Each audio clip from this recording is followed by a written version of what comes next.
Welcome back after 1,000 years.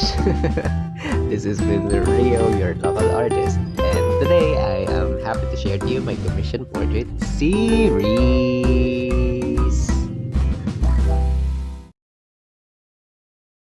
Ngayon gani ho ay i-share ko gani sa inyo ko. I-share ko gani. Ngayon gani ho ay i-share natin ang naging hindi ako sanay mag voice over. Ngayon nga ni ho ay i-share ko po sa inyo yung aking commission portrait. Kung paano ko po ginawa yung latest na commission portrait na ginawa ko po this month of August. Actually po, nakilala ko po si client nung bumalik nung naglaro ako ng volleyball. So, nakasama ko po siya sa paglalaro and then nagtanong po siya na nagpo-portrait po ako, then I replied na yes po, and then pinakita ko yung mga artworks ko, and then nagpagawa si client. So ayun na nga, to make the long story short is napagdesisyonan nga po namin na i-drawing nga po si client, which is binigay niya po yung reference, and then sabi niya po sa akin ay ikaw na bahala, and then ayun, bale po napagdesisyonan po namin or napag-agrihan na A4 size po namin siya ilalagay, and then pure charcoal portrait po yung gagawin. Bale po, ito pong portrait na 'to is isa po siya sa pinaka-special portrait na ginawa ko since nag-stop nga po tayo ng matagal sa accept ng mga commission portrait dahil nga po kulang po talaga sa time dahil netong third year nga ho is naging busy nga po sa ACAD. So, bale ngayong third year po kasi is full sched talaga, lalo na't meron kaming thesis and then naging busy po talaga sa academic. Pero luckily naman po is ayun, natapos na ang thesis. I mean, hindi pa pala tapos. Bale, matatapos na ang thesis, nakapag-final defense na. Kaya balik loob na naman tayo sa pag-accept ng commission portraits. Bale nga po, ito po ay biglaang commission portrait, pero ayun nga po, I considered it as a special portrait since ito yung epic comeback. Yung comeback nga po sa pagdo-drawing. So, ayun nga guys. So, bale, ito is A4 size using dry brush technique and direct application ng charcoal pencil. Ang charcoal pencil po ay ginagamit ko para sa pag-build ng details, lalo na sa skin. And then, yung dry brush technique naman po is pag-build ng skin tone.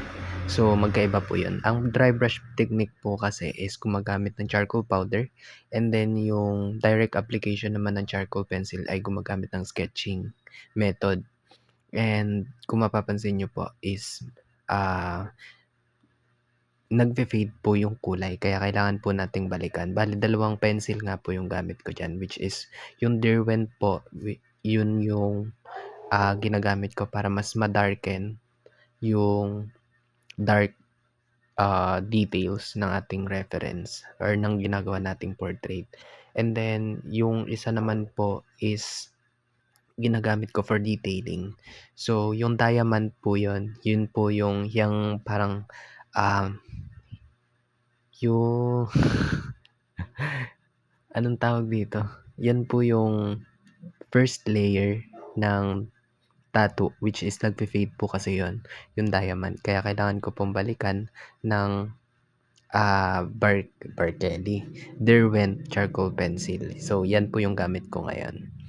Tapos, nung nag-send nga ho ng reference yung client po natin is kinabahan po kasi talaga ako dahil meron nga akong details na ganyan, yung tattoo po. And as of now kasi is wala akong nasusuot na salamin para para sa details, and nakakaduling po talaga, as in nakakaduling po pag ganyang details. Kaya nga ho, ang ginawa ko na lang po imbes na mag grid grid lines para makuha natin yung reference or gumamit nga nung technique para makuha yung reference ay ang ginamit ko po diyan is dark transfer or yung parang, yung tawag dito, outline po ay iti-trace po natin sa printed, parang gano'n. So, luckily naman is naging effective naman ang pagkuha ng reference natin. Pero hindi ibig sabihin na nag-tracing kayo is, gano'n na kadali yung pagkuha ng reference or yung pagpo-portrait, hindi po gano'n. Dahil mahirap mahirap po talaga na i-build yung information ng isang portrait lalo na sa, pag-build nung image para makuha yung reference. Bale nga ho is realism nga po yung ginagawa ko, which is kung ano yung nakikita ng mata ko, yun din yung maidodrawing ko. So, parang gano'n. Yung hyperrealism po kasi medyo malayo pa po ako do'n, kaya kailangan ko po talaga na mag-practice at mag-practice at mag-practice pa. And yung kung meron mang pagkakamali dito is natututunan natin yung bagay na yun at sa next na gagawin natin is mas madali na sa atin na gawin yun.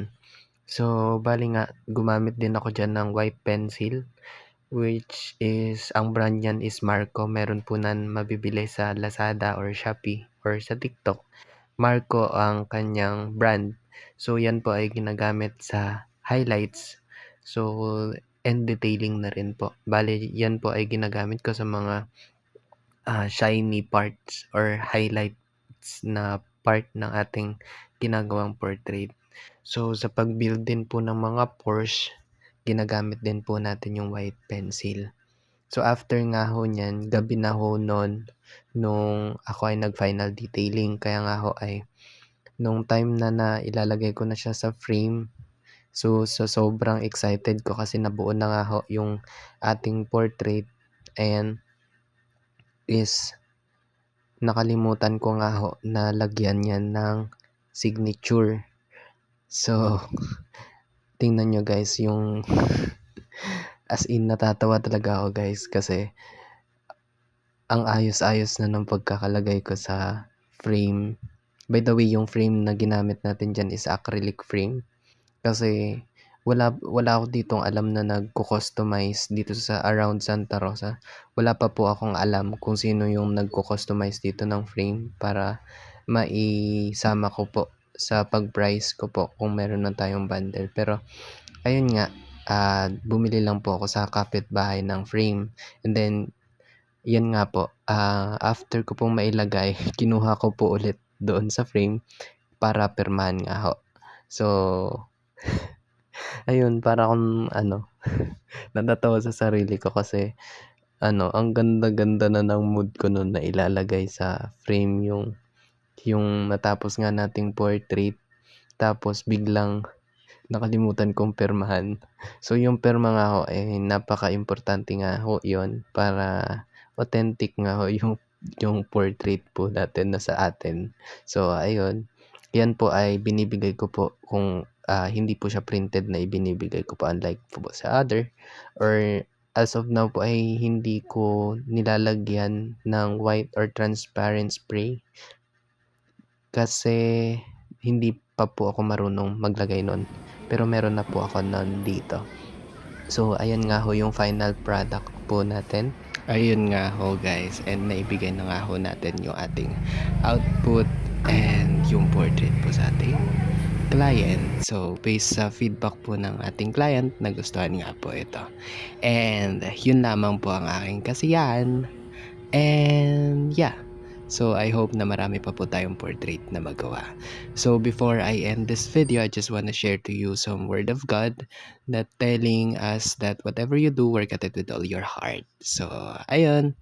Thank you guys for watching. Mwah!